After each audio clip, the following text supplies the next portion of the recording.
හොඳයි හැමදෙනාම සාදු කියලා নমස්කාරය කියන්න පන්සල් සමාදන්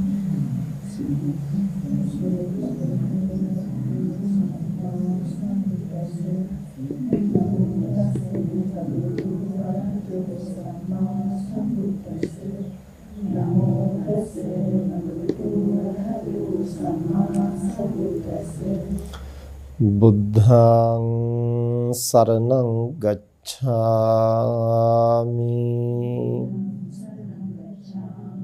ධම්මං සරණං ගච්ඡාමි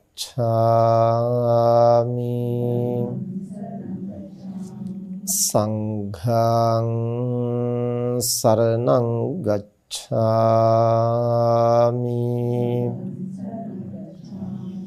ဒုတိယံ බුද්ධං සරණං ගච්ඡාමි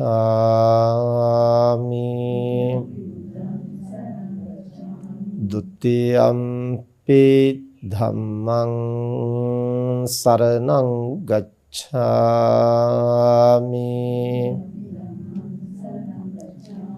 ဒုတိယံ සංඝං සරණං ගච්ඡාමි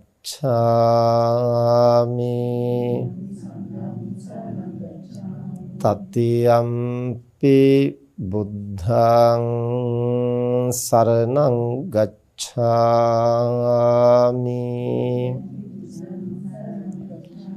තතියම්පි ධම්මං සරණං ගච්ඡාමි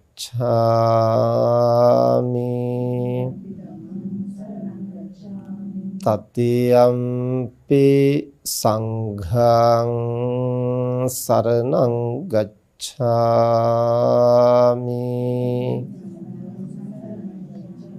තිසරණ ගමනං සම්පුන්නං පානාති පාතා වේරමණී සික්ඛාපදං සමාදියාමි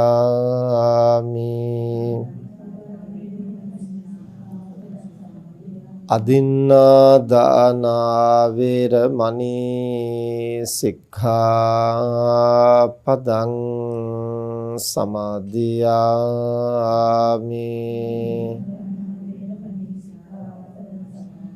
කාමේසු මිච්ඡාචාරා වේරමණී සික්ඛාපදං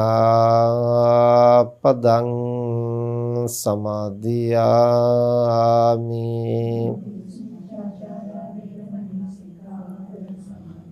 මුසාවාදා වේරමණී සික්ඛාපදං සමාදියාමි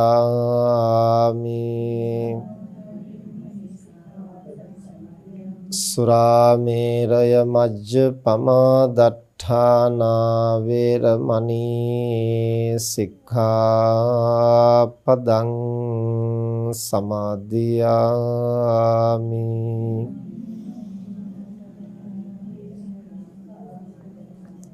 තිසරණේන සද්ධින් පංචශීලං ධම්මං සාධුකං සුරක්ෂිතං කତ୍වා අප්පමාදේන සම්පාදේත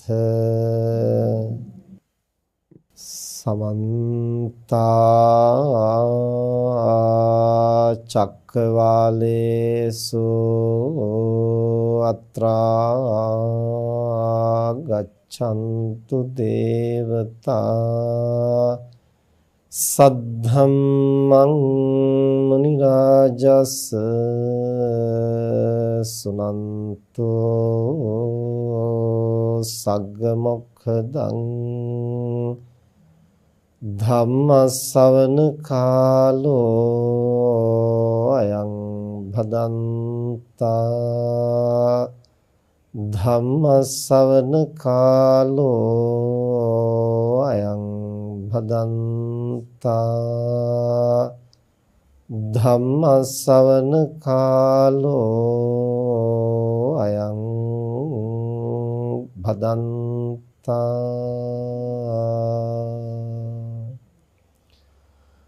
නමෝ තස් භගවතෝ අරහතෝ සම්මා සම්බුද්දස්ස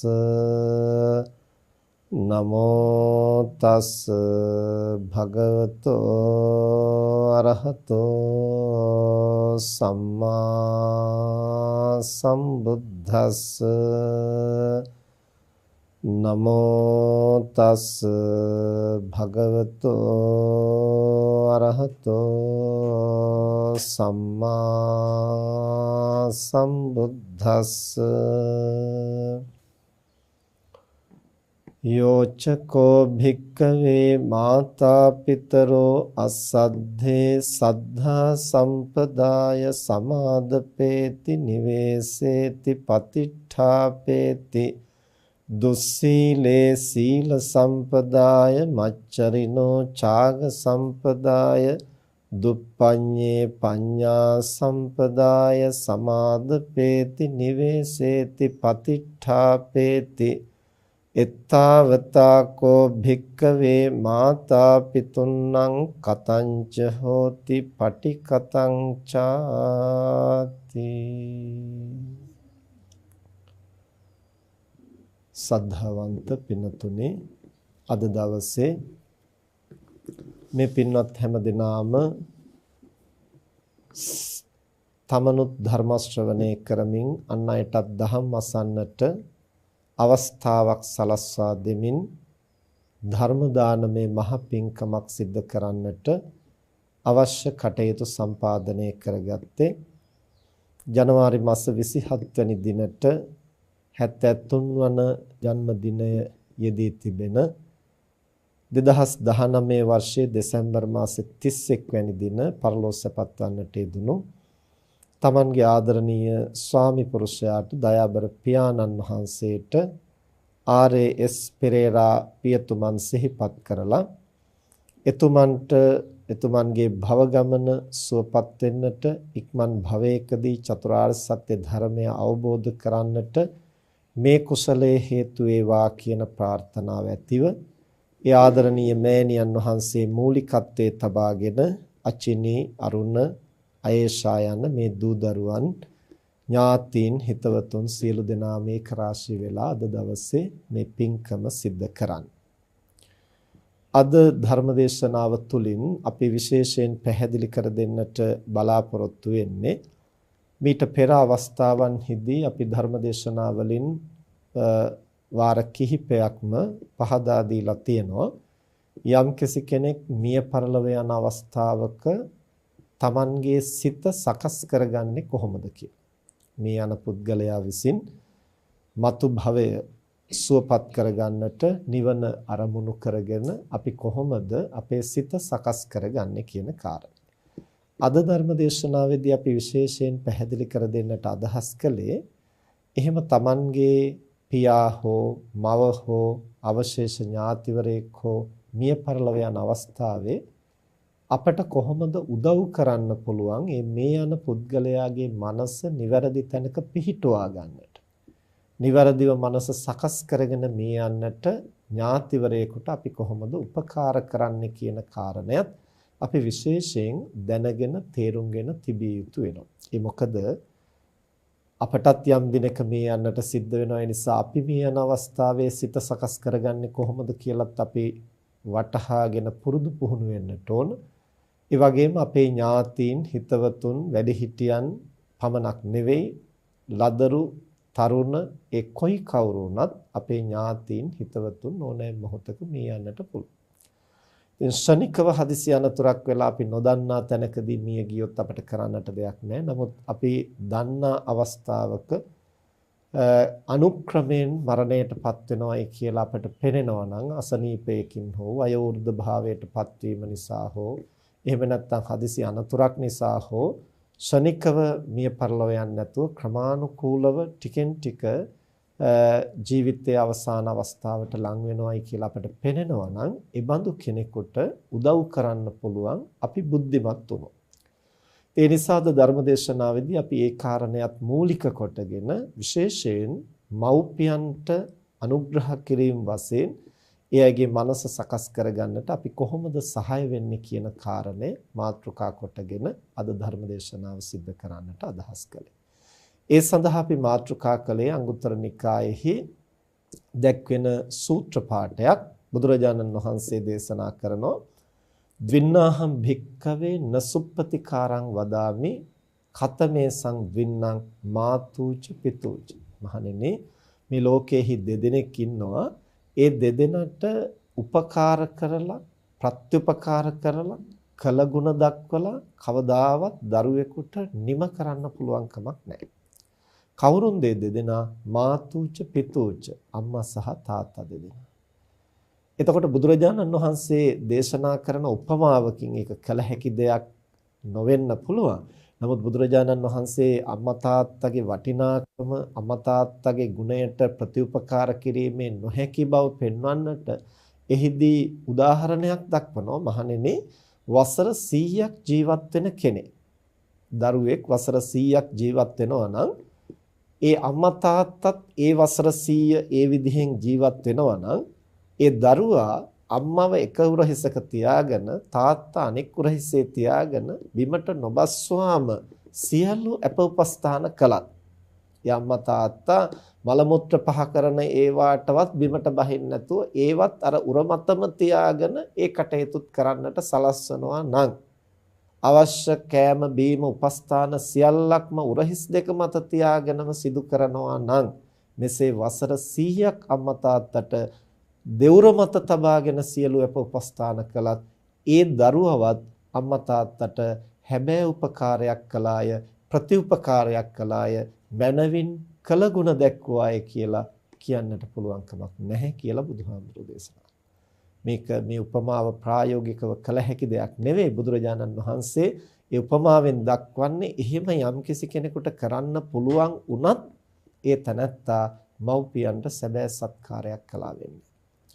ඊළඟට බුදුරජාණන් වහන්සේ දේශනා කරනවා, මහණෙනි, මේ සප්ත රත්නයන්ගෙන් පිරුණු මේ මහ පොළව, සමස්ත මහ පොළවෙහිම ආධිපත්‍ය, ඒ කියන්නේ සක්විති රජ බව, මේ මුළු පොළවටම අධිපති රාජ්‍යත්වයේහි තමන්ගේ අම්මා තාත්තා පිහිටෙව්වොත් යම් දරුවෙක් විසින් ඒ දරුවාවත් අම්මා තාත්තට සැබෑ උපකාරයක් කළා වෙන්නේ නැහැ, කෘතගුණ සැලකුවා වෙන්නේ නැහැ, ප්‍රතිඋපකාර කළා කියලා සතුටු වෙන්නට පුළුවන් කමක් නැහැ.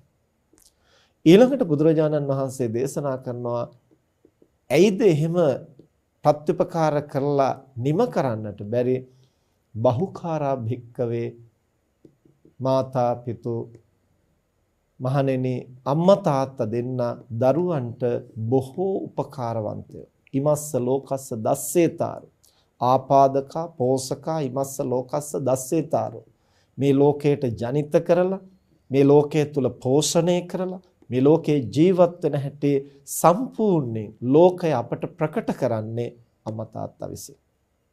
ඉතින් ඒ ගැන කතා කළොත් ඒක දීර්ඝ කාරණයක්. කුමක් නිසාද අද බොහෝ දෙනා ලඝු කොට හිතන්නේ මේ ලෝකයට බිහි කරපු එක, දසමසක් කුසේ දරාගෙන හිටිය එක, කිරිපවාපු එක, උගන්නපු එක, ඔය වගේ සුළු කාරණා ටිකක් ගැන තමයි හුඟක් දෙනාගේ අවධානය යොමු වෙන්නේ. ඒ සියල්ලටම වඩා අම්මා තාත්තගේ මෙතරම්ම අරගෙන තියෙන ණය හැටියට දක්වන්නේ මොකක්ද? මේ මනුස්ස ලෝකේ උපදින්නට අපිට මේ කය සකසලා දුන්නේ. මොකද මනුෂ්‍යාත්ම භාවයේ තියෙන විශේෂත්වය එතනයි තියෙන්නේ. දෙව්ලොව උපදින්නට පුළුවන් පුණ්‍ය ශක්තිය. නමුත් අපට වගේ ශක්තිමත් ඉන්ද්‍රිය පද්ධතියක් සහිත ශක්තිමත් කයක් නැහැ. ඒ නිසා ලෝකය අත්දකින්නට බෑ. ලෝකය අවබෝධ කරන්නට එතන තියෙන ඉඩකඩ අඩුයි.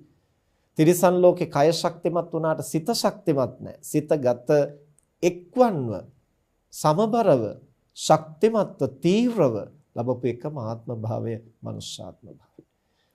බුදු වෙන්නට ප්‍රාර්ථනා කරන පෙරම් පුරන මහබෝසත්වරයෙකුටවත් අම්මා තාත්තගේ සහාය නැතුව මේ කය සකසගෙන මනුලොවට එන්නට පුළුවන් කමක් නැහැ.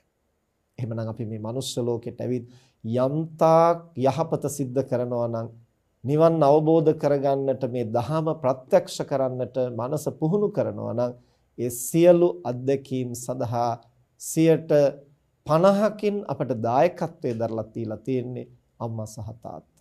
මේ මනස සංවර්ධනය කරන්නට ලබා දීපු දායකත්වය, මනසින් උසස් කරන්නට ලබා දීපු දායකත්වය, ලෝක ධර්මතාවයන් ප්‍රත්‍යක්ෂ කරන්නට අවබෝධ කරන්නට ලබා දීපු දායකත්වය, ගුණ නුවණින් වැඩෙන්නට ලබා දීපු දායකත්වය කන්න බොන්න ටිකක් දීලා අඳින්න පළඳින්න දීලා රජසැප දීලවත් එය පියවන්නට පුළුවන් කමක් නැහැ.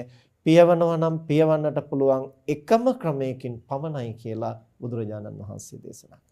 ඒ කුමක්ද ඒ ක්‍රමය?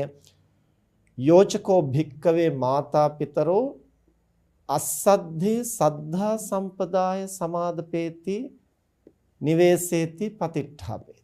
මහණෙනි, යම්කිසි දරුවෙක් තමන්ගේ අම්මා සහ තාත්තා ශ්‍රද්ධාව අඩු නම් ඒ අම්මා තාත්තා සද්ධා සම්පත්තියෙහි පිහිටවන්නට පුළුවන්. දැනටම අම්මට තාත්තට සද්ධාව තියෙනවා නම් ඒ සද්ධාව දියුණු කරගන්නට උපකාර කිරීමයි කල යුත්තේ. ඒ ළඟ සද්ධාව නැතිනම්, සද්ධාව අඩු නම් මේ මව්පියන් තුල සද්ධාව පිහිටුවා ගන්නට, සද්ධා සම්පත්තිය ඇති කරගන්නට යම් දරුවෙක් අම්මටයි තාත්තටයි උපකාර කරනවා. දුස්සීලේ සීල සම්පදාය සමාදපේති නිවේසේති පතිට්ඨාපේති. මහණෙනි, සීලෙන් අඩු මව්පියන්, එහෙම නැත්නම් සිල්වත්කමක් නැති මව්පියන් සීල සම්පත්තියෙහි පිහිටවන්නට දරුවන් ක්‍රියා කරනවා නම් ඒ සඳහා උනන්දු වෙනවා.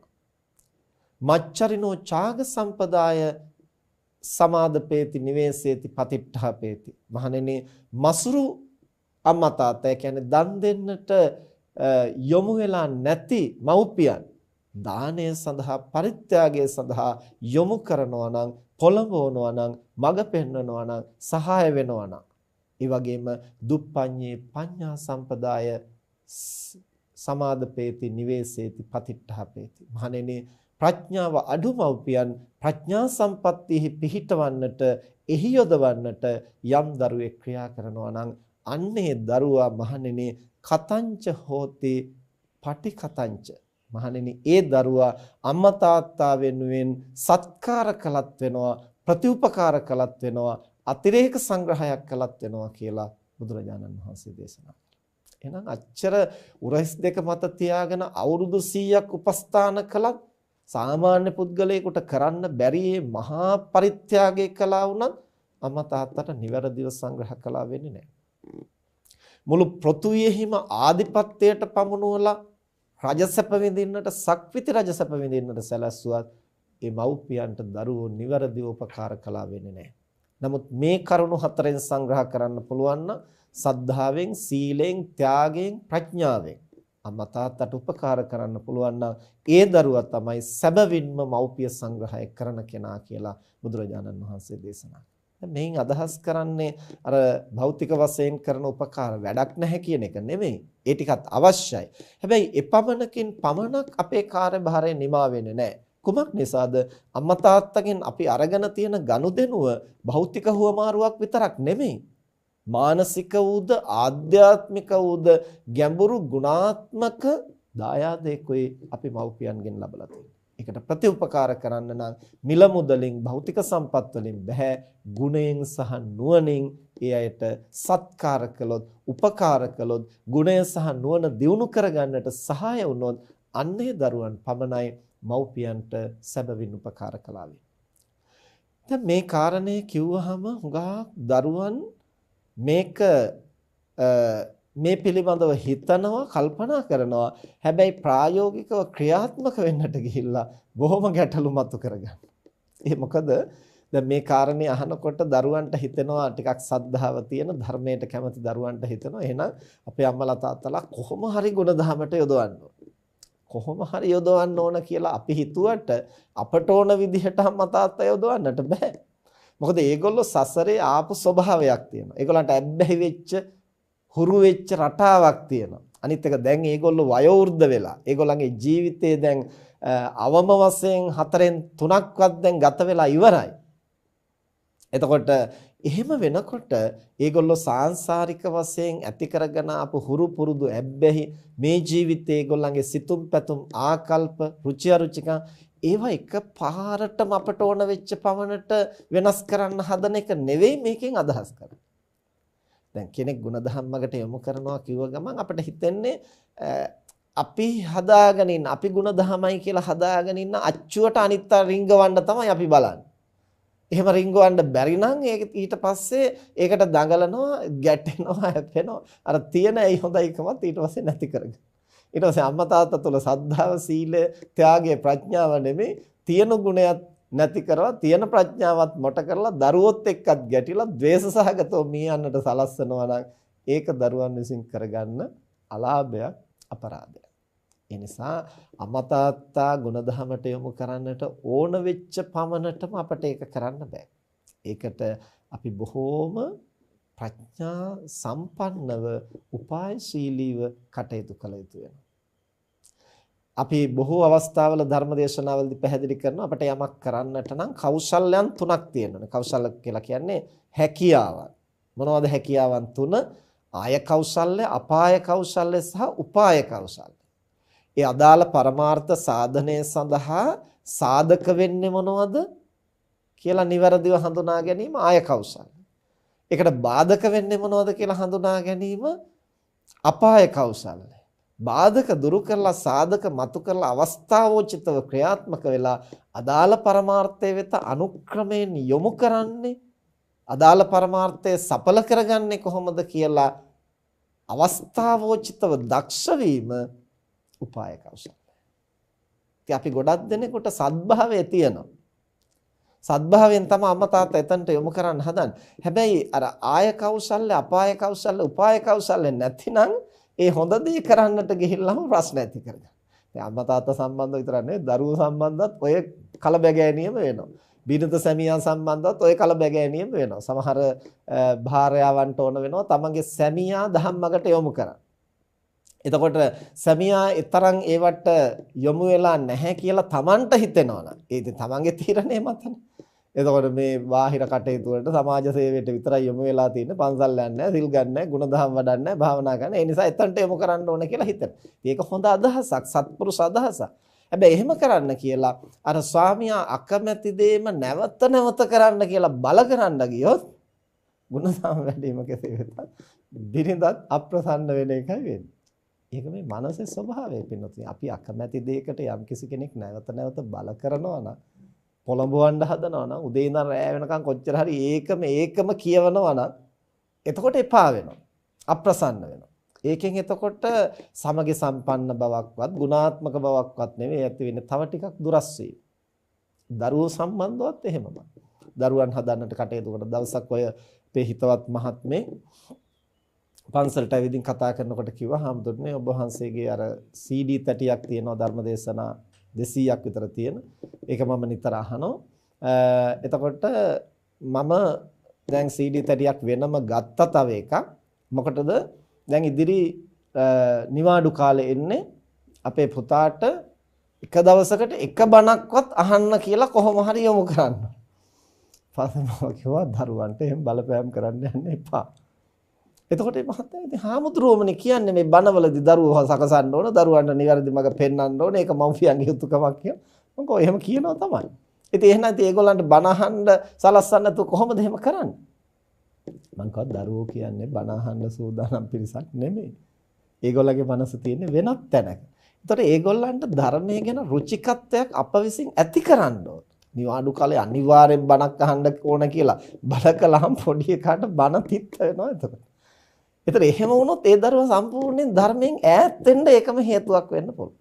එහෙම නෙමෙයි, අපි උපායශීලී වෙන්නට ඕනේ. ඒ දරුවන්ට ප්‍රිය විදිහට ඒක දෙන්න. සබංකව මුලින්ම ඒගොල්ලන්ට ටිකක් ඇහෙන්න දාලා තියන්න.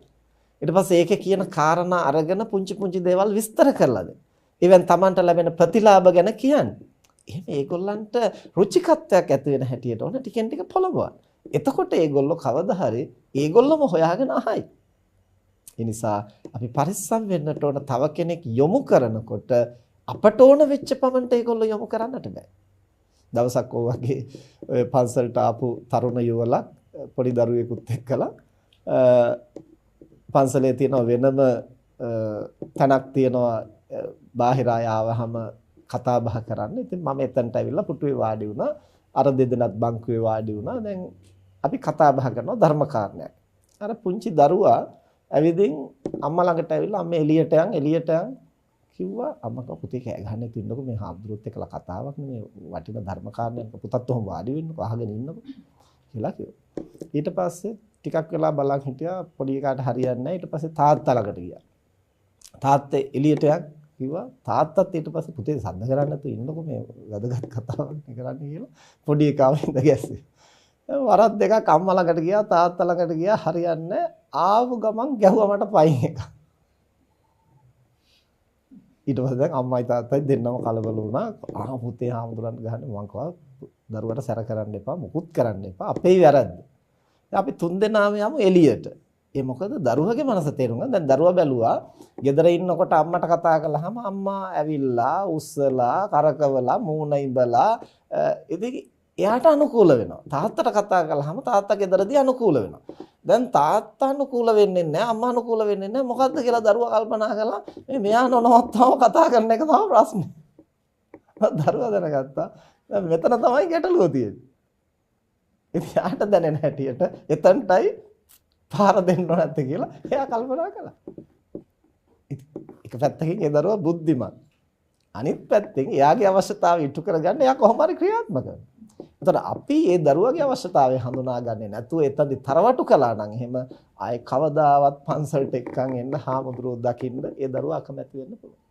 ඊපස්සේ අපි සියලු දෙනාම එළියට ගිහිල්ලා කතා කරනවා. දැන් පොඩි දරුවාට එළියේ වැල්ලේ මිදුලේ හැම තැනම දුව පැන ඇවිදින්මින් හිටියා. ඉතින් අපි අදාළ කතා බහ ඉවර කරලා නිම වෙනකොට දරුවා ඇවිල්ලා මගේ කකුල් දෙකම අල්ලලා දන ගහලා වැඳලා ගියා. එතකොට මේ උදාහරණ හැටියට මේ කිව්වේ පොඩි දරුවන්ගේ මනසත් විශේෂයෙන් වැඩිහිටියන්ගේ මනසත් දෙකම ගැන අපි බොහෝම ප්‍රවේශම් වෙන්නට ඕන. ඒ අය අපට ඕන හැටියටම නම්මන්න පහසු නැහැ.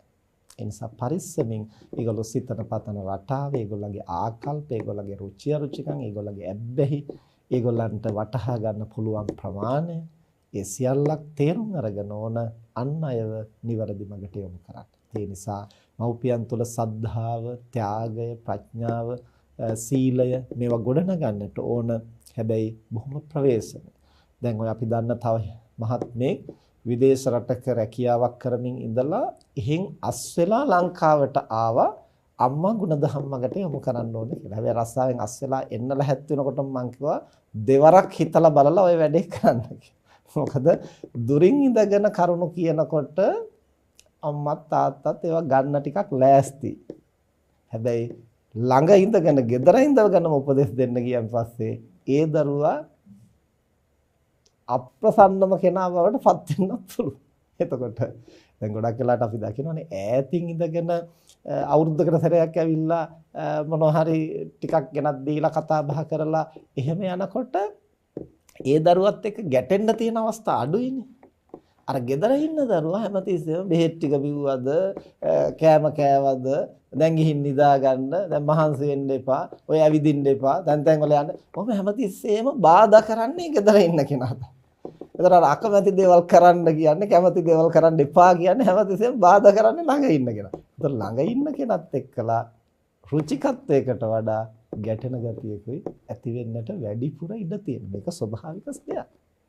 ඒක මව්පියෝ සහ දරුවෝ අතර, බිරිඳ සහ සැමියා අතර, මිතුරන් අතර ඕන කෙනෙක් අතර වෙන්නට පුළුවන් මේ ප්‍රත්‍යජන මානසික ස්වභාවය තමයි ළඟින් ඉන්නකොට හොඳට වඩා අඩුපාඩුව තමයි වඩා ප්‍රකටව පේන්නේ. ඒ නිසා මව්පියන් නිසිමඟට දහම්මඟට යොමු කරනකොට අපි දුරින් ඉඳගෙන දෙයක කරන්නේ ළඟින් ඉඳගෙන දෙයක කරන්න කියන එක නෙවෙයි වැදගත් වෙන්නේ. දුරින් හිටියත් ළඟින් හිටියත් එයාගේ සිතුම් පැතුම් තේරුම් අරගෙන මනෝභාවයන් තේරුම් අරගෙන පරිස්සමින් අපි ඒ අය අනුක්‍රමයෙන් දහම්මඟට යොමු කරන්නට වෑයම් කරන්න ඕනේ. විශේෂයෙන්ම අපේ ජීවිතේත් අපි හුඟක් වෙලාවට අපේ මව්පියෝ තාත්තා දැන් මිය ගිහිල්ලා වසර දැන් 11ක් විතර වෙනවා. අම්මා තවම ජීවත් වෙනවා. දැන් වයස අවුරුදු 83ක් වෙනවා අපේ අම්මට. හැබැයි තවමත් මම අම්මට අවස්ථා සලස්සලා දෙනවා ටිකෙන් ටික ධර්මයේ ප්‍රගුණ කරා. ඒ අයට දැනෙන්න ඕන අපි ඒ අයට හිතවත්. අපි ඒ රැක බලා ගන්නවා. අපි ඒ අයට අහුම්කම් දෙනවා කියලා දැනෙන්නත් ඕන. හැබැයි යම් යම් අවස්ථාවලදී අපි ඒගොල්ලෝ හරියට මේක පුරුදු පුහුණු වෙනවද කියලා පරීක්ෂා කරලා බලන්නත් ඕන. ඒක ඉතින් භික්ෂුවක් හැටියට අපිට ඒක කරන්න ඉඩ කඩ වැඩි ගිහියෙකුට වඩා. ගිහියෙක් හැටියට Tamante ඒක තනියෙන් කරන්න බැරි නම් සමහරලාට දරුවෙක් හැටියට දේවල් කියන්න ගියාම කොච්චර හොඳ දේ කිව්වා වුණත් අම්මා තාත්තා ඒක ගන්න ලෑස්ති නැති වෙන්න පුළුවන්. මොකද දරුවා කියන ස්වභාවයෙන්. ඒගොල්ලන්ට අපි කොච්චර ලොකු මහත් වුණත් කොච්චර දැනුගත්කම් තිබුණා වුණත් ඒගොල්ලන්ට තාම අපි පවුලේ බාල දරුවා නම් අපි පොඩි එකා කියන සංඥාවෙන් තමයි ඒගොල්ලෝ ගන්න. එතකොට අපි කියන දේ කොච්චර වටිනා ධර්ම කාරණයක් වුණත් ඒගොල්ලෝ ඒක එකවර ගන්න සූදානම් නැහැ. එහෙම තැන්වලදී අපි උපායශීලී වෙන්නට ඕන. දන්නා ස්වාමින් වහන්සේලා යොමු කරලා හරි එහෙම නැත්නම් වෙනත් වැඩිහිටි කල්යාණ මිත්‍රයෙක් යොමු කරලා හරි වෙනත් කෙනෙක්ගේ මාර්ගයෙන් හරි ඒ අවශ්‍ය මඟ පෙන්වීම කරන්නට අපි උපායශීලී වෙන්නට ඕන. ඒ වගේම විටින් විට ඒගොල්ලන්ට ප්‍රායෝගිකව ඒ පුරුදු පුහුණු කරන දේවල් වල ප්‍රයෝජනේ ප්‍රතිඵලයේ ලැබෙන බව ඒගොල්ලන්ට ඒත්තු ගන්නන්නට ඕන. ඒ වගේම ඒ තුල වැඩෙනකොට අපි ටිකෙන් ටික අගය කරන්නට ඒ අය තුල සද්ධාව වැඩෙන හැටි නැවත නැවත මතු කරලා සිහි කරලා ඒක අගයන්නට. එතකොට සිල්වත්කම් පරිත්‍යාගශීලී බව ප්‍රඥාව වැඩෙන බව ඒගොල්ලන්ට ඒත්තු ගන්නලා නිතර නිතර ඒක අගය කරන්නටත් අපි සැලකිලිමත් වෙන්න ඕන. එතකොට තමයි වඩාත් ඒ අය සතුටින් තෘප්තිමත් වේවට යොමු වෙන්නේ. හරියට මේකයි මම උදාහරණයක් හැටියට කිව්වේ අර පොඩි දරුවෙක් සකසනවා වගේ තමයි වයෝවෘද්ධ කෙනෙක් සකස් කරනකොට හරියට පරිස්සමින් අපි එතනට මඟ පෙන්වීම කරන්නට ඕන. ඉතින් මේ සියල්ල කරන්නට අපි තේරුම් අරන් ඉන්නට ඕන සද්ධාව කියන්නේ මොකක්ද? සීලය කියන්නේ මොකක්ද? ත්‍යාගය කියන්නේ මොකක්ද? ප්‍රඥාව කියන්නේ මොකක්ද? මව්පියන්ට හුරු කරන්න ඉස්සෙල්ලා අපි හුරු කරන කෙනා දැනගෙන ඉන්නට ඕනේ. දැන් අපිට සමාජයට මඟ පෙන්වන්න පුළුවන් වෙන්නේ අපි ඒවා පිළිබඳ හොඳ පුළුල් දැක්මක් තියනවා නම් තමයි.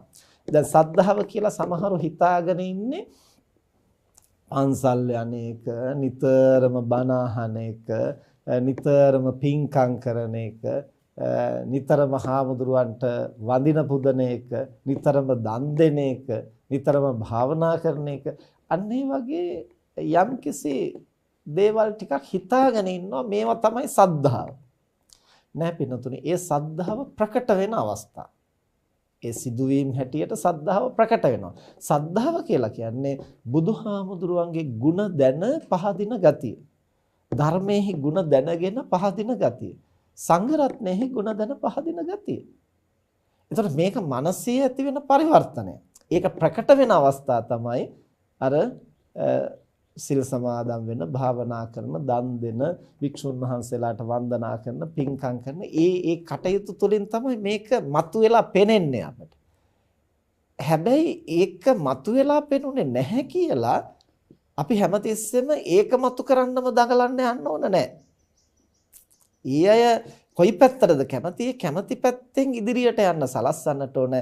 හැබැයි ඒ කරන කටයුත්ත නිවැරදිව හඳුනාගෙන කරන්න. දැන් අපේ තාත්තා ජීවත් වෙලා ඉන්න කාලේ තාත්තා ඒ මුල් කාලේ සිල් ගන්න කියලා කවදාවත් එහෙම ගිහිල්ලා නැහැ. මං හිතන්නේ ගෙදර ඉන්න කාලේ. මම දන්න තරමේ. භාවනා කරන්න කියලා කොහොමවත්ම එහෙම ගිහිල්ලා නැහැ. හැබැයි තාත්තා හැම පොයකටම පන්සල් යනවා. ගිහිල්ලා යට සිල් ගත්තු අයට දානේ ටිකද, ගිලම්පස ටිකද, ඒ සියල්ල කල්ැතුව සූදානම් කරලා ඒ ඔක්කොටම සම්බන්ධ වෙනවා. එතකොට අපිට බැලුව බැලමට පේන්නේ තාත්තා තුල එහෙම සිල්වත්කමක් නැහැ, එච්චර ඒවට ಗುಣධහමට යොමු වීමක් නැහැ වගේ තමයි පේන්නේ. හැබැයි අපි තේරුම් අරන් හිටියා තාත්තට සද්ධාව තියෙනවා, තාත්තා ළඟ යම්කිසි ප්‍රතිපත්තියක්, යම්කිසි සීලයක් තියෙනවා. ඒ වගේම තාත්තට යමක් කිව්වහම වටහා ගන්නට පුළුවන් ශක්තිය තියෙනවා. හැබැයි අර සද්ධාව අධික ගතියක් එහෙම ප්‍රකට වෙන්නේ නැහැ. ඒ නිසා ජීවිතයේ අවසාන කාලේ අපි තාත්තට යෝජනා කළා දැන් තාත්තා ඔය ගෙදර දොරේ වැඩ කටයුතු බදාගෙන ඉන්න ඕනේ. දැන් අපේ පවුලේ 9 දෙනෙක්, මම බාලම. ඉතින් මම පැවිදි වුණා. එතකොට අනිත් 8 දෙනාම ආවාහ විවාහ කරලා දුන්නාට පස්සේ දැන් ඉතින් තාත්තගේ කටයුතු නිමයි. ඒ නිසා දැන් ඒව පැත්තකින් තියලා දැන් මේ පන්සලට ඇවිල්ලා ටිකක් හාමුදුරුවන්ට එහෙම අපෝපස්ථාන කරගෙන ඉන්න. තාත්තා ඒක පිළිගත්තා. මට ඇත්තටම වුණුනේ තාත්තා දිනපතාම ටික ටික හරි මත්පැන් බොණ්ඩ යමු වෙලා හිටියා. ඉතින් ඒකෙන් ගලව ගන්නයි මට විශේෂයෙන් ඕනේ.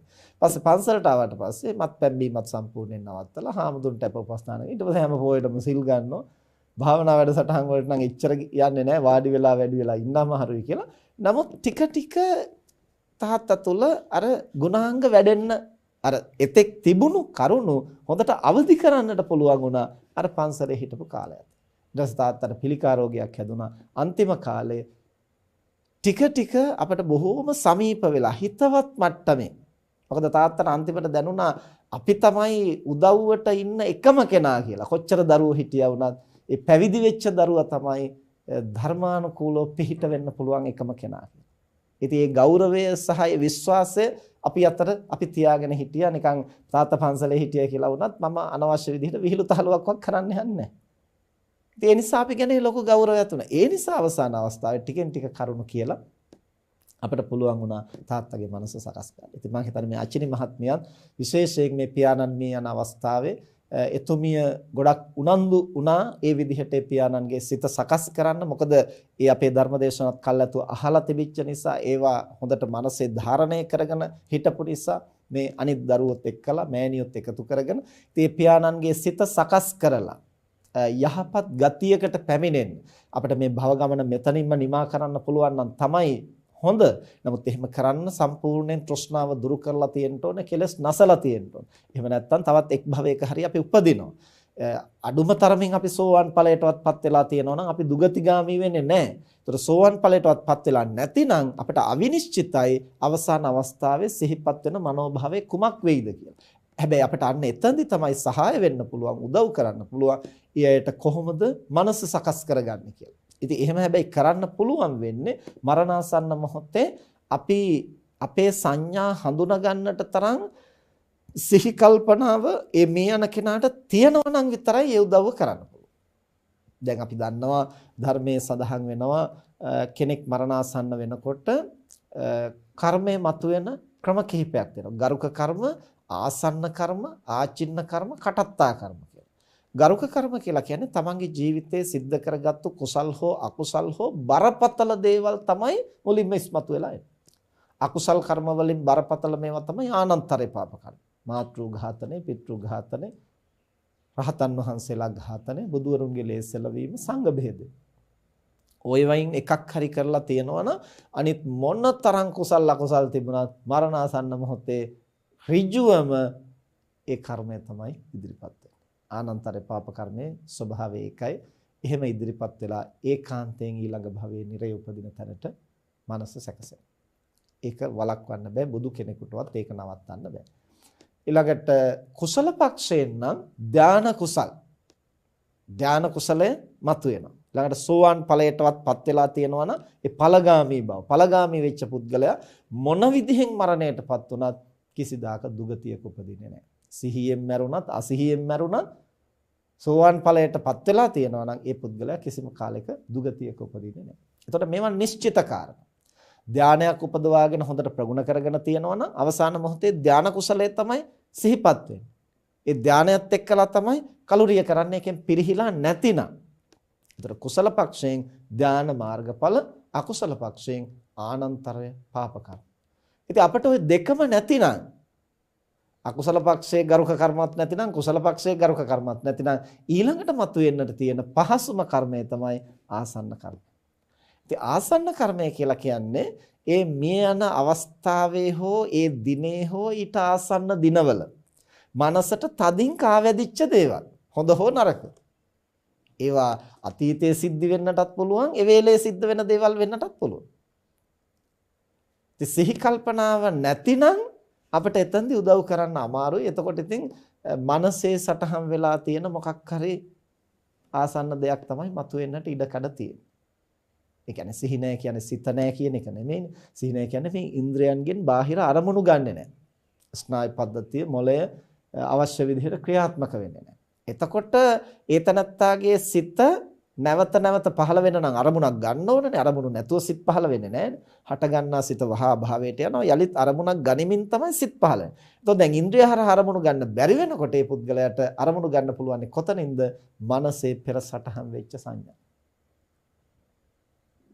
එතකොට සිහින දකින්නාසේ අර මනෝ භාවයන්ම නැවත නැවත යලි යලි මතුවේවි අරමුණු කරන්න පටන්. ඉතින් එහෙම සිහි කල්පනාවෙන් තොරව හිටියොත් අපට උදව් කරන්න බෑ. මේ යන තැනත්තා සිහි කල්පනාවෙන් යුක්තව ඉන්නවා නම්, කන ඇහෙනවා නම්, ඇස් පේනවා නම්, අපි කරන කියන දේ දැනෙනවා නම් අපිට ගොඩක් පුළුවන් උදව් කරන්න. ඒ අයට හොඳ කුසලයක් සිහි කරගෙන සතුටු සිතින් මිය යන්නට. හැබැයි එහෙම කරනකොටත් අපි හොඳ විචක්ෂණ බවකින් කටයුතු කරන්නට ඕන. මොකද මේ මිය යන අවස්ථාවේදී ඒ පුද්ගලයාගේ මනස සකස් කරන්න උදව් වෙන්න පුළුවන් වෙන්නේ ඒ චරිතය ගැන, ඒ පුද්ගල ස්වභාවය ගැන, සිතුම් පැතුම් ගැන, ආකල්ප ගැන හොඳ වැටහීමක් තියනවා නම් විතරයි. එහෙම නැතුව උදව් කරන්න ගියොත් අපේ උපකාරයම කන පිටට යන්නත් පුළුවන්. දැන් අපේ ජීවිතේ ඕන තරම් අපිට එහෙම අත්දැකීම් තියෙනවා.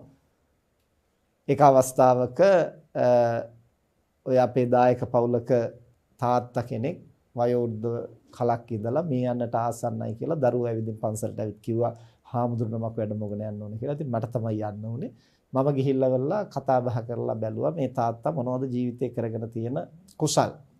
ඉතින් විශේෂ පින්කමක් කරපු බවකුත් නැහැ. ඉතින් ටිකක් හිත හදා ගන්නට කරුණු කියලා පිරිත් ටිකක් සජ්ජායනා කරලා ආපහු එන්න සූදානම් වෙනකොට අර දරුවන්ට ඕන වුණා තාත්තලවා හොඳ කුසලයක් සිද්ධ කරවන්නට. ඒ නිසා දැන් පිරිත් කියලා ඉවර වුණාට පස්සේ තාත්තා එහෙනම් මේ පිරිකර තාත්තා අත ගහලා පූජා කරන්න කියලා තාත්තා අතට දුන්නා පිරිකර. එතන පිටි පැකට් එකක්ද කොහෙද තිබුණේ. දැන් ඒක දුන්නාට පස්සේ අර තාත්තා මොකද කළේ? ඒක දෑතින්ම අරගෙන පපුවේ තියාගෙන බදාගත්තා. දැන් දෙන්නේ නැහැ. දැන් තාත්තා ඔක පූජා කරන්න හාමුදුරුවන්ට. ඔක පූජා කරන්නයි දුන්නේ. පූජා කරන්නකොට කොහොමවත් පූජා කරන්නේ නැහැ. ඊට පස්සේ ඉතින් අර දරුවෝ හරි අමාරුවෙන් අර අත් දෙක ඇද්දලා බලහත්කාරයෙන් වගේ අර පිරිකර අරගෙන මගේ අතට දුන්නා. ඉතින් මට එපා කියන්නත් බෑ මොකුත් කියන්න බෑ. මම ඒක අරගෙන ආපහු ආවා. එනකොට මට කල්පනා වුණා හදිස්සිය මිය ගියොත් මොකක් වෙයිද කියලා. මම පන්සලට එන්නත් ඉස්සෙල්ලා ඒ තාත්තා මිය ගියයි කියලා පන්සලට කතා කරලා කියලා. ඉතින් එතකොට ඒ අවසාන අවස්ථාව යහපතක්ද අයහපතක්ද කියලා අපිට නිශ්චය කරගන්නට බෑ.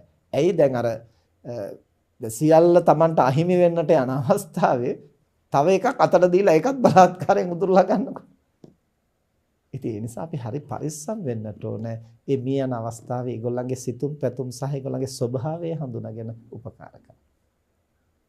ඒ වගේම තමයි සමහර කෙනෙකුට දැන් අපි හිතනෝනේ හාමුදුරුවමක් වැඩමවලා පිරිත් ටිකක් කියන එක, බණ ටිකක් කියන එක, පිරිකරක් පූජා කරන එක ඒක තමයි මරණ මොහොතේ කරන්න තියෙන හොඳම දේ කියලා. අපි හොඳම දේ කියලා හිතුවට සමහරට මේ යන තාත්තා හෝ අම්මා හෝ ඒ දෙන්නත් බොහොම සද්ධාව තියන අය වෙන්න පුළුවන්. හැබැයි සමහරව තැති ගන්නවා අර මරණයට අකමැති නම් හාමුදුරුවෝ වැඩමව පිරිත් කියන්න කියනකොට ඒගොල්ලන්ට සංඥාවක් එනවා. එහෙනම් මැරෙන්නද දන්නේ යන්නේ. මේ හාමුදුරුවෝ වැඩම වෙනනම් අන්තිම අවස්ථාව නිසාද දන්නේ. එහෙම සංඥා ඇති වෙලා තැති ගන්න අවස්ථාවලුත් තියෙනවා. ඉතින් ඒ නිසා අපි බොහොම පරිස්සමින් ඒගොල්ලොත් එක්කලා කතා බහ කරලා ඕන ඒ සංඥා ඇති කරන්න. ඒක මේ 아무තු දෙයක් කරනවා කියලා හැඟෙන්නේ නැති වෙන්න බොහොම පරිස්සමින් සාමාන්‍ය දෙයක් හැටියට කරන්න අපි සැලකිලිමත් වෙනවා. ඉතින් ඒකට හොඳම දේ තමයි කලිනුත් වරක් දෙකක් හාමුදුරුවෝ වැඩමවලා පිරිත් ටිකක් කියලා දකින්න සලස්සලා අන්න එහෙම කළොත් උපායශීලීව අර එකපාරට අවසාන අවස්ථාවේ එක්කන් එනවට වඩා ඒක සාමාන්‍ය දෙයක් බවට එතකොටපත් වෙනවා.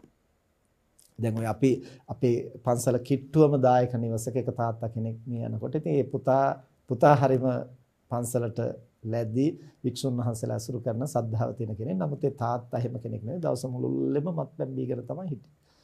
එතකොට මේ යන්නට ආසන්න වෙනකොට මේ ඒ කියන්නේ බීලම අක්මාව දිය වෙලා අසාධ්‍ය වෙලා මරණයටපත් වුණා. එතකොට රෝහලේ ඉන්නකොට ලොකු හම්දුරුයි මමයි ගියා බලන්න ගියන් පස්සේ ඉතින් අපි කිව්වා මේ අසනීප වෙලා ඉන්න නිසා මේ බලන්න ආයි පිරිත් ටිකක්වත් කියලා යන්න. පිරිත් කියන්නේ මොකටද? දැන් මට පිරිත් කියන්න ඕනේ නැහැ. මට මොකුත් අමාරුවක් නැහැ මේ දොස්තර මහතුරු බෙහෙත් කරනවා දැන් සනීප වෙන්න යන්නේ.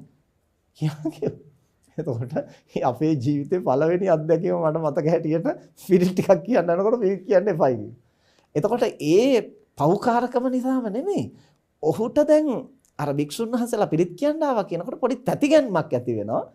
දැන් අර ජීවිතය ගැන අභිමාණයෙන් හිටියා වුණාට දැන් එහෙනම් මේ අවසාන අවස්ථාවද ඒක ඔහුගේ මනසින් පිළිගන්න ඔහු සූදානම් නැහැ.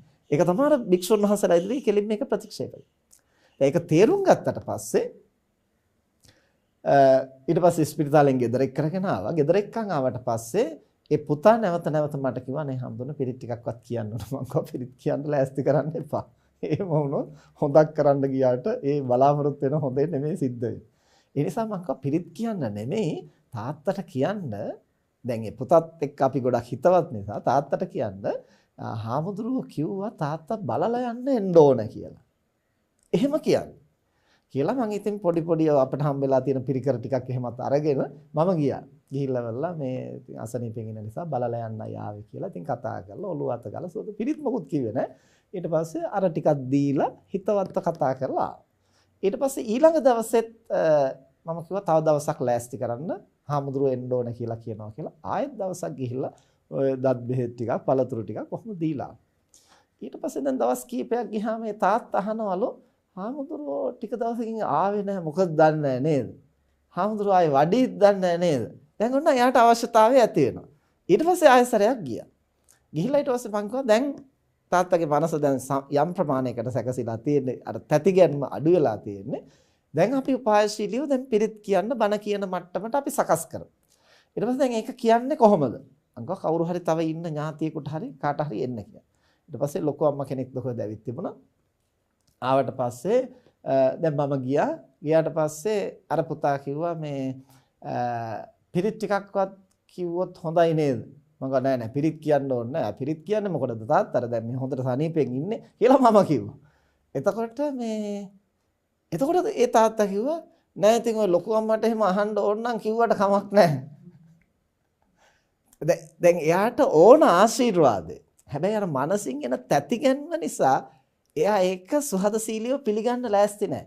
එතකොට දැන් අර වෙන කෙනෙකුගේ අවශ්‍යතාවයක් වගේ වෙනකොට ඒක එතකොට Tamanට අර තවන් හදාගත්තු ප්‍රතිරූපයට එතකොට හානියක් නැහැනේ. දැන් මේ ජීවිත කාලෙම මත්පැන් බීලා දැන් අන්තිමට තමයි මේ බණ පිරිත් මතක් වෙලා තියෙන්නේ වගේ ඒ හැඟීම එනකොට පොඩි හීනමානයක් Tamanට එනවනේ. එතකොට ඒකට සූදානම් නැහැ. ඊට පස්සේ ආයෙත් ලොකු අම්මා හැමත් ඇවිත් ඉන්න නිසා ඒගොල්ලන්ටත් ඕන නම් එහෙනම් අපි පිරිත් ටිකක් කියමු කියලා ඔන්න ඊට පස්සේ පන්සිල් සමාදන් කරලා ඉතින් හොඳට පන්සිල් සමාදන් වෙලා පිරිතුත් අහලා ඊට පස්සේ ඉතින් අපි ටික උපදෙස් දුන්නා ඉතිපිසෝ ගාතාව කියන්නේ ඒක සිහි කර ඉන්න. ඉතින් අපි විශ්වාස කරනවා ඉතින් ගොඩක් යහපතක් ඒ තාත්තට වෙන්න ඇති. නමුත් ඒවා ලේසි නෑ එහෙම කරන්න. මොහොම උපායශීලීව උපක්‍රමශීලීව ඕන අපි ඒගොල්ලන්ට උදව් කරන්න. ඊළඟට තව සමහර අවස්ථාවල දැන් ඒ මරණාසන්න අවස්ථාවේ පීඩා විඳිනවන්නේ කියලා දරුවෝ උත්සාහ කරනවා පීඩාව දුරු කරන්න. ඉතින් ඒකට රෝහලට ගෙනහිල්ලා අර නහයට කටට බට ගහලා සමහර වෙලාවට එහෙම කරන අවස්ථා. දැන් හදිසි අනතුරක් වෙලා ශනිකව ප්‍රශ්නයක් මතුවුනොත් අපිට රෝහලට ගෙනහිල්ලා දැඩි සත්කාරයකට ගෙනහිල්ලා ඒ වගේ බට හරි මොනවා හරි ගහලා රැක ගන්න උත්සාහ කරන්න වෙනවා. හැබැයි දැන් වෛද්‍යවරු තීරණය කරලා තියෙනවා නම් දැන් ගොඩ ගන්න පහසු නැහැ කියලා අපටත් පැහැදිලිව තේරෙනවා නම් දැන් මේ අවසාන අවස්ථාවටයි එමින් පවතින්නේ කියලා ඉන් එහාට අපි නිකන් බොළඳ වෙලා හැංගීම්බර වෙලා අනේ තව පැයක්වත් ජීවත් කරගන්න අපි මෙච්චර මේ අපට එන්නත් බැරි වුණා සලකන්නත් බැරි වුණා ළඟ ඉන්නත් බැරි වුණා තව පැයක්වත් තියාගත් එහෙම නිකන් අනුවන වැඩ කරන එක නම් යෝග්‍ය නැහැ.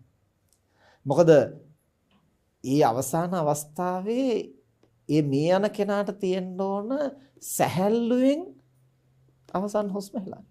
ඒතර අර තියෙන පීඩා මදිවට නහයෙන් කටින් බට දාලා ඒ පීඩාව කොහොමද?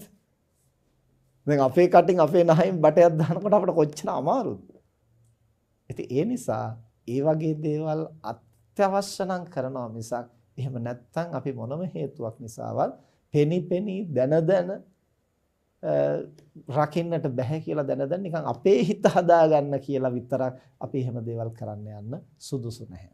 මොකද එහෙම කරන්න ගියොත් අපි හිතන යහපතට අපි බලාපොරොත්තු වෙන්නේ මේ දවසක් දෙකක් රැකගන්න. හැබැයි දවසක් දෙකක් රකින්න ගිහිලා එයාගේ ඊළඟ ආත්ම භාවයම විපතට හෙලෙන්න පුළුවන්. මනස වික්ෂිප්ත වුණොත් පීඩාකාරී. ඒ නිසා හොඳම දේ තමයි රකින්න පුළුවන් තාක් අපි රකින්න උත්සාහ කරන්න ඕන. රකින්න බෑ කියලා වැටහුණාට පස්සේ අනිත් අය මොනවා කියයිද චෝදනා කරයිද කියලා ඒව ගැන හිතන එක නෙවෙයි කරන්න නැත්තේ එතනින් එහාට එයාගේ පුළුවන් තරම් හිත සකස් කරලා තියන්නට.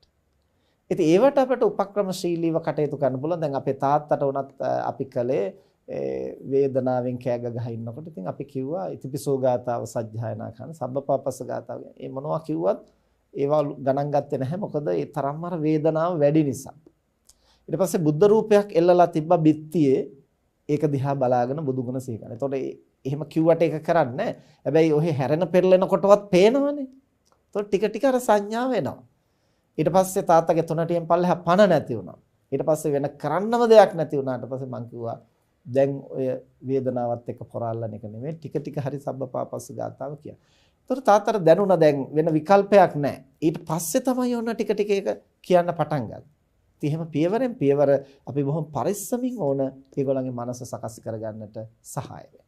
එහෙම සහාය වෙන්න අපිට ඒගොල්ලෝ සිතන පතන ස්වභාවය සහ ඒගොල්ලන්ගේ රුචි අරුචිකම් අපි හඳුනාගෙන තිබුණොත් අපිට ඒ සහාය වෙන්න තව පහසුයි. දැන් අපේ විහාරස්ථානයේ ඔය රේරුකාණේ මහානායක හඳුනගේ ශිෂ්‍ය හාමුදුරු නමක් හිටියා ගැලණිගම කෝවිද කියලා. උන්වහන්සේ තරුණ කාලේ ඉඳලම ලස්සන මල් පූජා කරන්න කැමති. උන්වහන්සේගේ රූපෙත් බොහොම ලස්සනයි. එතකොට ලස්සන මල් පූජා කරන්න කැමති. ඉතින් මේක අපි දැනගෙන හිටියා. ජීවිතයේ අවසාන කාලේ උන්වහන්සේ තරමක් රෝගී තත්ත්වයෙන් හිටියේ ස්නායු ආබාධයකුත් එක්කලා. ඉතින් අන්තිම කාලේ මේ උන්වහන්සේට මල මුත්‍රාවත් පාලනය කරගන්නට ශක්තිය නැහැ කයි ස්නායු දුර්වලකමත්. සමහරවිට මෙහෙම ඇවිදගෙන යනකොට මල මුත්‍ර පහ වෙනවා. ඉතින් පොඩි හාමුදුරුවෝ මුළු කාමරේම සෝදලා උන්වහන්සේගේ සිවුරු හොදලා උණු වතුරෙන් ඇඟ සෝදලා පිරිසිදු කරලා ඉතින් අවසාන කාලේ හරියට උන්වහන්සේ වෙනුවෙන් එහෙම කැප වුණා. ඉතින් අන්තිම දවස් දෙක වෙනකොට උන්වහන්සේ හරියට නිකන් වේදනාවෙන් දඟලන්න ගත්තා. ඉතින් ගොඩාක් දෙනෙක් කිව්වා යෝජනා කළා ස්පිරිතාලෙ එක්කන් යන්න සේලයින් දෙන්න. නමුත් අපේ කිරියුරු නායක හඳුරු බොහොම බුද්ධිමත්ව තීරණය කළා නෑ මේ වෙලාවේ එහෙම ස්පිරිතාලෙ ගෙනහිල්ලා පීඩා කරන එක නෙවෙයි කරන්න ඕන හිත සැහැල්ලු කරගෙන නිදහස් වෙන්නට ඉඩ හරින එකයි කල යුත්තේ කියලා හොඳට සෝදලා පිරිසිදු කරලා අර දඟලන නිසා ඇඳේ තියෙන්නත් බෑ ඇඳෙන් වැටේ කියලා ඒ නිසා හොඳට බිම පිරිසිදු කරලා මෙට්ට දාලා බිම උන්වහන්සේ සැතපෙව්වා. සතප්පවලා පිරිත් ඇහෙන්න සලස්සලා තිබුණා. ඉතින් අන්තිම වෙලාවේ කිරියුරු විනායක හාමුදුරුවෝ ඇවිදින් අර පිරිත් කැසට් එක නවත්තලා අතින් අල්ලගෙන දැන් මම පිරිත් කියන්නම් හොඳට අහගෙන ඉන්න කියලා ඉතිපිසෝ ස්වාක්කාතෝ සුපටිපන්නෝ ගාථා හොඳට සද්ද කරලා කිව්වා උන්වහන්සේට ඇහෙන්න. හොඳට අහුම්කන් දීගෙන හිටියා. ඊට පස්සේ අපි මොකද කළේ ඉක්මනට මේ යවලා මල් ගෙන්නුවා. නෙළුම් මල්, මානෙල් මල්, ඕලු මල්, නොයෙක් මල් ಜಾති ගෙන්නුවා. උන්වහන්සේ කැමතිම මල් ಜಾති. ගෙන්නලා සම්පූර්ණ පෝච්චි වලට දාලා අර වටේම මල් තිබ්බා. දැන් මේ පැත්තට හැරුණත් මල් පේනවා, මේ පැත්තට හැරුණත් මල් පේනවා. ඊපස්සේ ලණුවක් දාලා උඩිනුත් මල් පොකුරක් එල්ලුවා. දැන් උඩ බලාගෙන හිටියත් මල් පේනවා. එහෙම සකස් කරලා අර පිළිත් කියනකොට අර තරම් දඟල හිටපු හාමුදුරුවෝ බොහොම සංසුන්ව හොඳට ඇස්සරලා ඒ මල් ටික දිහත් බලනවා අර පිරිත් කියන හඬත් හොඳට සංඥාව ගන්න. ඉතින් අපි හොඳාකාරවම දැනගෙන හිටියා උන්වහන්සේට ලස්සන මල් දකින්නකොටම සිහි වෙන්නේ බුදුහාමුදුරුවෝ. බුදුහාමුදුරුවෝ සිහි වෙනකොට උන්වහන්සේගේ පැතුම සිහි වෙනවා. උන්වහන්සේ මල් පූජා කරලා හැමෝටම ඇහෙන්න උන්වහන්සේගේ ප්‍රාර්ථනාව හයියෙන් කියනවා. ඒ අර ස්නායු දුර්වලකමත් එක්ක වෙන්න ඇති ඉතින් ඒ ස්වභාවය. ඉතින් නමුත් ඒ හයියෙන් කියපු නිසා අපි දැනගෙන හිටියා උන්වහන්සේගේ ප්‍රාර්ථනාව. ඒ නිසා අර දැන් මල් පෙනෙනකොට බුදුහාමුදුරුවෝ සිහි වෙනවා. බුදුහාමුදුරුවෝ සිහි වෙනකොට උන්වහන්සේගේ ප්‍රාර්ථනාව සිහි වෙනවා. ඉතින් එහෙම උපායශීලීව අපට අන් අයගේ මනස සකස් කරන්න, දර්ශනයෙන් සකස් කරන්න පුළුවන්, ශ්‍රවණයෙන් සකස් කරන්න පුළුවන්, යම් සංඥා වලින් සිහි කරන්නට පුළුවන්. ඒ වගේම අපට පුළුවන් ඒගොල්ලෝ තමන්ගේ ජීවිතේ කරගත්තු යම් කුසල කර්ම සිහිපත් කරවන්න පුළුවන්. දැන් අපේ තාත්තා මේ යන අවස්ථාවේ අපි එහෙම තාත්තා අන්තිම අවස්ථාව වෙනකොට කිව්වා හාමුදුරනේ ඉතින් මට මේ අසනීප හැදිච්ච එක හොඳයි කියලා මට හිතෙනවා. මම ඇහුවා ඇයිද කියලා. එතකොට කිව්වා එහෙම නොවුනා නම් මම කවදාවත් ජීවිතය ගැන මේ තරම් ගැඹුරින් වටහා ගන්නේ නැහැ. දැන් මට ජීවත් වුණත් ප්‍රශ්නයක් නැහැ, මිය ගියත් ප්‍රශ්නයක් නැහැ. ඕන වෙලාවක දැන් මම යන්න ලෑස්ති. ඉතින් එහෙම කියනකොට මම ඇහුවා දැන් තාත්තා කොහෙටද යන්න බලාපොරොත්තු වෙන්නේ? එතකොට තාත්තා කිව්වා දෙව්ලොව නම් යන්න අපේක්ෂාවක් නැහැ. මනුස්ස ලෝකෙ උපදින්න තමයි කැමති. එතකොට මම ඇහුවා ද මනුස්ස ලෝකෙ උපදිනවා නම් තාත්තා සිහි කරන කුසලය මොකද්ද? මොකද්ද තාත්තගේ මතකයට එන්නේ? එතකොට තාත්තා කිව්වා මගේ දරුවෙක් මම ශාසනයට පූජා කරලා තියෙනවා. අවුරුදු 9ක් විතර මම හාමුදුරුවන්ට උපස්ථාන කළා. මම ඒක සිහි කරනවා. එතකොට එහෙම හොඳ සිහි කල්පනාවක්. පස්සේ මම කිව්වා එහෙනම් ගොඩක් ಜಾති සිහි කරන්න යන්න ඕනේ නැහැ. ඕකම නැවත සිහි කරන්න. එතකොට තාත්තා කිව්වා ගොඩක් ಜಾති සිහි කරන්න කිව්වොත් දොඩක් ගොඩ බදාගත්තා වගේ එකක් වත් නැතුව ඒ නිසා මේක විතරක් මම සිහි කරන්නේ. එහෙම හොඳ සිහි කල්පනාවෙන් අවසාන මොහොත දක්වා පවතින්නට පුළුවන් වුණා. ඉතින් ඒක එක එක්කෙනාගේ පුද්ගලයාගෙන් පුද්ගලයාට වෙනස් වෙනවා. සාංශාරික ස්වභාවයේ කර්ම ශක්තිය අවසාන මොහොතේ ඇති වෙන රෝගාබාධ වයෝවෘද්ධ භාවය මේ සියල්ලක් එක්කලා සිහියෙන් ඉන්නවද නැද්ද කියන එක තීරණය වෙන්නේ ඒ පුද්ගලයාගේ ස්වභාවයත් එක්ක. අපට ඉබඳු කෙනෙකුට උදව් කරන්න පුළුවන්. හැබැයි සිහි කල්පනාව තියනවා නම් පමණයි. සිහි කල්පනාව තියනවා නම් අපට උදව් කළ හැකියි. හැබැයි ඒ උදව්ව කරන්නත් බොහොම පරිස්සමින් ඊයගේ චරිතය හඳුනාගෙන, ඒගොල්ලන්ගේ රුචි අරුචිකම් හඳුනාගෙන ඒ අවසාන අවස්ථාවේ ඉන්න මානසික තත්ත්වයේ තේරුම් අරගෙන තමයි ඒ උපකාරය අපිට කරන්න පුළුවන් වෙන්නේ. ඒ නිසා මම හිතන්නේ අචිනි මහත්මිය ඇතුළු මේ දරුවන් මේ මෑණියන් සමග පියාණන් වහන්සේට ඒ සත්කාරය මැනවින් සිද්ධ කළා. ජීවිතයේ අවසාන කාල සිදු කළ කුසල් දහම් නැවත නැවත සිහිපත් කරලා දීලා හොඳ සිතින් සතුටු සිතින් මතු භවය සුවපත් කරගන්නට ශක්තිමත් සිතකින් නික්ම යන්නට පියාණන් වහන්සේට අවස්ථාව සලස්සලා දුන්නා. ඉතින් දරුවන් හැටියට අම්මා තාත්තා වෙනුවෙන් අපිට කරන්න පුළුවන් හොඳම යුතුයකම ජීවත්ව ඉන්න තාක්කල් ඒ අයට කන්න බොන්න අදින්න පළඳින්න බෙහෙත් තෙත් අප උපස්ථාන ඒවා සලස්සා දෙනවා වගේම ඒවෙන් විතරක් මව්පියන්ගෙන් ගත්තු ණය නිදහස් වෙන්නේ නැහැ කියලා බුදුහාමුදුරුවෝ දේශනා කළේ. ඒ නිසා සුජීවත්ව ඉන්න කාලේ අපේ ශක්ති ප්‍රමාණය ඒ సంతානයන්හි සද්ධාව අවදි කරන්න, සීලය දියුණු කරගන්න, පරිත්‍යාගශීලී බව දියුණු කරගන්න, ප්‍රඥාව අවදි කරගන්නට අපි දරුවෝ හැටියට එයට උදව් කරන්න ඕන. ඒ උදව් කරන්න නම් අපි ඉස්සෙල්ලා තේරුම් අරන් ඉන්න ඕන සද්ධාව කියන්නේ, සීලය කියන්නේ, ත්‍යාගය කියන්නේ, ප්‍රඥාව කියන්නේ මොකක්ද කියලා. අපි හරියට ඒවා පුහුණු කරනවා නම් තමයි අපට අන් අයටත් පුහුණු කරවන්න සහාය වෙන්න පුළුවන්. හැබැයි ඒ වැඩි නිකන් අපි හදාගත්තු අච්චුවල අන් අයව හිර කරන්න දඟලන්නේ නැතිව රාමුවක් හදාගෙන එහෙමම වෙන්න ඕන කියලා බලහත්කාරයෙන් ඒකත් එක්ක හැපෙන්න ගැටෙන්න යන්නේ නැතුව ඒගොල්ලන්ගේ ස්වභාවය හඳුනාගෙන ඉන්නවට වඩා ටිකක් හරි. يعني අපි හිතන තරටම ගෙනියන්න බැරි වෙන්න පුළුවන්. හැබැයි ඉන්නවට වඩා පොඩ්ඩක් හරි ඒ සද්ධා සීල ත්‍යාග ප්‍රඥා දියුණු කරගන්න උදව් කරන්න පුළුවන් නම් ඒ දරුවෝ මව්පියන්ට කෘතගුණ සලකුවා වෙනවා, අතිරේක සංග්‍රහයකුත් කළා වෙනවායි කියලා බුදුරජාණන් වහන්සේ දේශනා කළේ. එහෙම මව්පියන්ට ජීවත් වෙන්න කාලේ ගුණ නුවණ දියුණු කරගන්නට උදව් කරනවා වගේම මරණාසන්න අවස්ථාවේදීත් අපට ඕන නම් පුළුවන් ඒ අයට කළ කුසල් සිහි කරගෙන ඒ මොහොතේ අමතර කුසල ආරම්මන අහන්න දකින්න අවස්ථාව සලස්සලා දීලා සදහැ සිතින් නුවණින් කුසල් සිහි කරගෙන ආසන්න කර්මයේ හැටියට ශක්තිමත් කුසලයක් සිහි කරගෙන සුගතියක උපදින්නට අවස්ථාව හදලා දෙන්නට පුළුවන්. එහෙම කරන්න පුළුවන් වුණොත් ඒ මව්පියන්ගේ මෙලවත් රැක්ක වෙනවා, පරලවත් රැක්ක වෙනවා. ඒ දරුවෝ මව්පියන්ට කළ හැකි උපරිම උපස්ථානය කළයි කියලා සතුටු වෙන්නට පුළුවන්.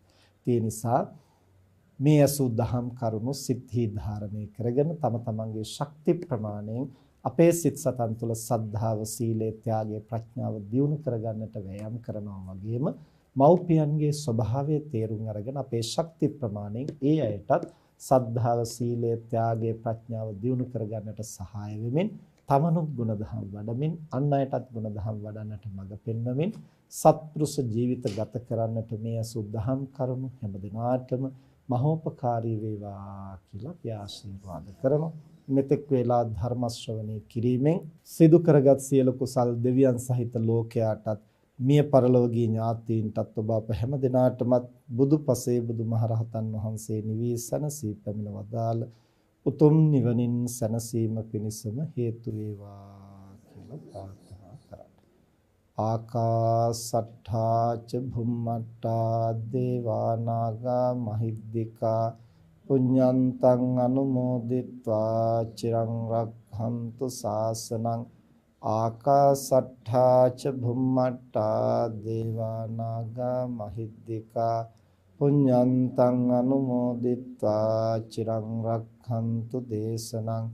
ආකාසට්ඨා ච භුම්මට්ඨා දේවා නාග මහිද්దికා පුඤ්ඤන්තං අනුමෝදිත්වා චිරං රක්ඛන්තු ත්වං සදා. අද ධර්මදේශනාවෙහි දායකත්වයේ දරන්නේ අචිනි, අරුණ, අයේෂා යන දූ දරුවන් සහ එම මෑණියන් ඇතුළු පවුලේ පින්වත් පිරිස විසින් පින්කමෙහි ආරම්භන ජනවාරි මාස 27 වෙනි දින 73 වන ජන්මදිනයේදී තිබුණු 2019 දෙසැම්බර් 30 වන දින අභාව ප්‍රාප්ත වන්නට යෙදුණු RAS පෙරේරා ආදරණීය පියාණන් වහන්සේගේ භව ගමන සුවපත් කිරීමට සහ ඉක්මන් භවයකදී චතුරාර්ය සත්‍ය අවබෝධය සඳහා මේ කුසල් හේතු වේවා කියන ප්‍රාර්ථනාව පෙරදරි කරගෙන මිය පරලොව ගිය මව්පිය දෙපාර්ශ්වයේ සියලු ඥාති පරම්පරාවට පුණ්‍යානුමෝදනා කිරීමත් ඒ වගේම සහභාගී වූ සැමට චතුරාර්ය සත්‍ය අවබෝධයේ පිණිස හේතු වේවා කියන ප්‍රාර්ථනාවත් ඇතිව අද ධර්ම දේශනාවෙහි දායකත්වයේ දරනෝ සෑම දිනාටම ධම්ම අසන්නට අවස්ථාව සලස්වා දීම තමනුත් ධම්ම අසලා සියස රූප ವಾಹಿනී නාලිකාව ඔස්සේ ලෝකේ පුරා ධම් අසන්නට කැමැති සදහැවත් බෞද්ධයින්ට ධර්ම ශ්‍රවණය කරන්නට අවස්ථාව සලස්වලා දෙමින් ධර්ම දානමේ මහ පිංකමක් සිදු කරගත්තා. තම තමනුත් සිහිනුවණින් ධර්ම ශ්‍රවණය කිරීමෙන් ප්‍රඥාව දියුණු වෙන මහ පිංකමක් සිදු කරගත්තේ. ධර්ම පරිස්කාරාදී පූජා කිරීමත් ජීවිතයේ සැප ලැබෙන පිංකම්.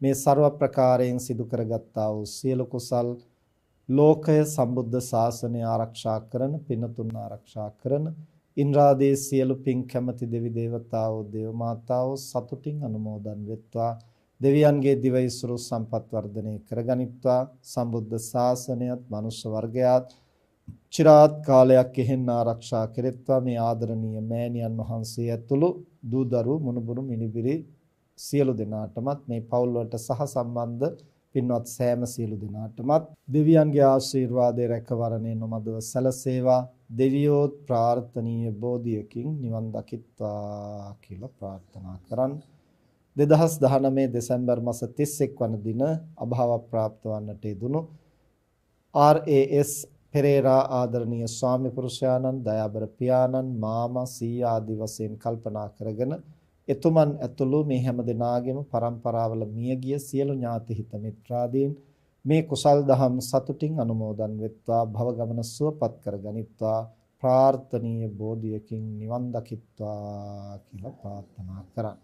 මේ ආදරණීය මෑණියන් වහන්සේටත් ඒ වගේම මේ දරුවන් ඥාතීන් ඇතුළු මේ සියලු දෙනාටමත් මේ ලෝක වශයෙන් යහපත අභිවෘද්ධිය පිණිස මේ කුසල් හේතු වේවා සසර වාසය කරන තාක් නරකාදී සතර අපායකට මිත්‍යා දෘෂ්ටි කුලයකටපත් නොවීම පිණිස කල්යාණ මිත්‍ර සම්පත්තිය සද්ධර්ම ශ්‍රවණේ ලැබීම පිණිස හේතු වේවා බුදුපසේ බුදුමහරහතන් වහන්සේ නිවී සැනසී පැමිණවදාල උතුම් නිවනින් සැනසීම පිණිසම හේතු වේවා කියලා ප්‍රාර්ථනා කරන් සිද්ධ කරගත් සියලු කුසල් බලයෙන්ද බුද්ධ ධම්ම සංඝ යන රත්නත්‍රය අනන්ත ගුණානුභාවයෙන්ද පින් අනුමෝදන් වන දෙවියන්ගේ ආශිර්වාදයෙන්ද මේ ආදරණීය මෑණියන් වහන්සේටත් දරුවන්ටත් මේ පවුල් වලට සම්බන්ධ සියලු දෙනාටමත් මේ මොනුබුරු මිනිබිරියන් ඇතුළු මේ පින්වත් සෑම සියලු දෙනාටම මේ ලෝක වශයෙන් පවතිනා වූ අපල උපද්‍රව වෙත්නම් මේ සියල්ලක් දුරු වේවා ආයුරාෝග්‍ය භාග්‍ය සම්පත් වර්ධනය වේවා මේ බඳු කුසල් දහම් සිදු කරමින් තමන්ටත් ලෝකයටත් සම්බුද්ධ ශාසනයටත් වැඩදායක වාසනාවන්ත ජීවිත ගත කරන්න හැම දිනාටම ශක්තිය ලැබේවා කියලා ආශිර්වාද